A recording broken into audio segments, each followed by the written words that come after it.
Jean Rhys's novel Wide Sargasso Sea takes place in the post-colonial West Indies in the 1830s and 1840s. Though most of the novel takes place in Jamaica and Dominica between the years of 1839 and 1845, Rhys herself was a native of Dominica. The novel's main character, Antoinette Causeway, is based on Mr. Rochester's first wife, Bertha Mason, in Jane Eyre. Wide Sargasso Sea attempts to humanize this otherwise background character by detailing her life as a Creole woman living in the Caribbean after the Emancipation Act of 1833. Creole in this case means a white person of European descent born and living in the West Indies. The exact details of Antoinette's family racial background are not made clear. The Emancipation Act freed all the slaves in the British colonies in the West Indies, thus spurring heavy racial tension in the time Wide Sargasso Sea was set. Antoinette and her family's fate essentially depends on the actions of their native servants and the gossip surrounding their lives. The novel inspired a couple film adaptations, the first in 1993 and the second BBC version in 2006. Both of the film adaptations of the novel focus on Antoinette's adult life and her relationship with Rochester. We don't speak the way you and I do.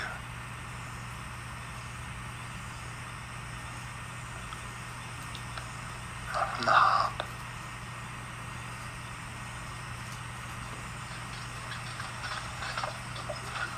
Of course, I'm different with other people. It's only with you I can be myself.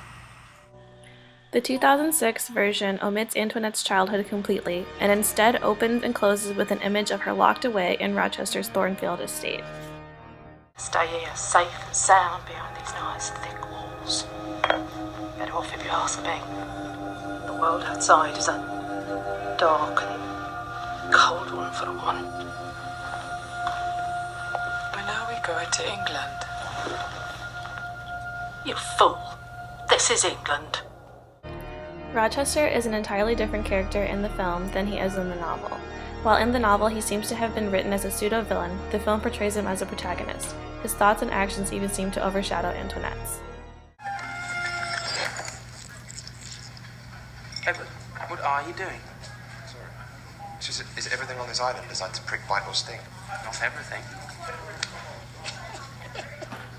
Well, my discomfort will be a great source of amusement to my father also.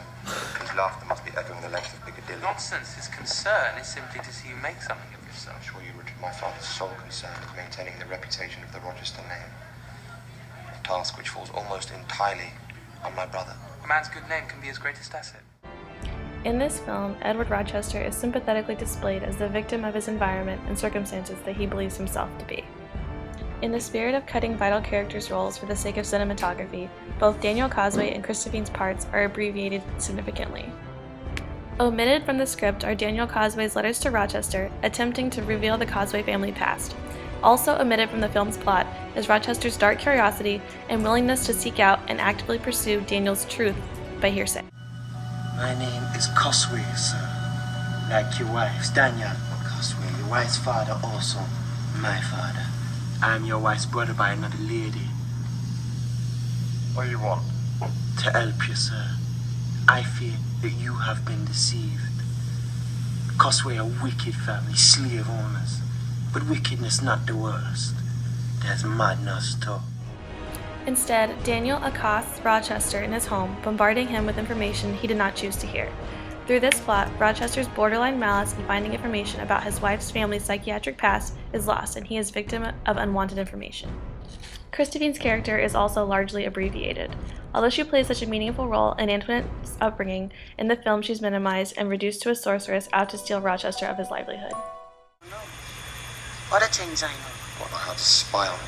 The door open. Let how everybody know everybody else's business. Well, my business is my own, and I expect it to stay that way. I just tell you the truth. You can't close your doors, you better learn to close your ears. Although the BBC version of Christophine is undoubtedly important to Antoinette, she is reduced to a minor annoyance to Rochester, and her presence in the film is of no consequence for any of the main characters. In the realm of Antoinette and Rochester's relationship, as predicted, is largely sexually based. Film critics have commented on the sexual gratuitousness on the film, calling it a petticoaty shagfest. While this is not untrue, the emotional abuse Rochester puts Antoinette through is still translated well into the film. I don't like that name. I never have. It's too complex. I'd like to think of you as something else. Something simpler. Oh, what do you mean? That's my name. I'll think of another. Or English name. That suits you.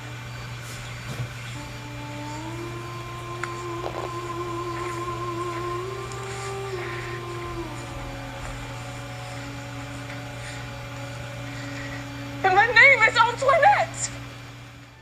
Although the name Bertha is never mentioned directly in the film, Rochester's descent into resentment of his young wife is just as tragic to watch on screen as it is to read.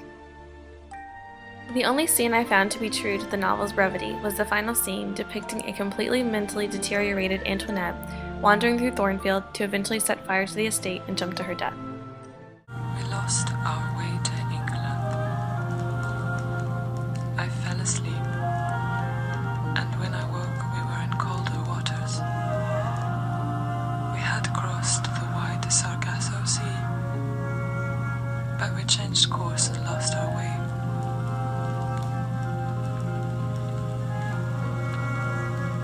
This is not England, but I know now why I'm here.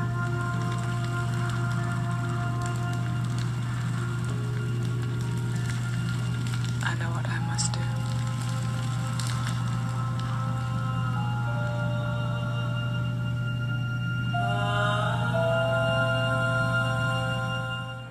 The videography is fragmented, just as Antoinette's thoughts and narration are at the novel's end.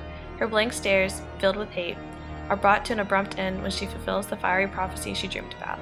The film ends in the same haunting manner as the novel.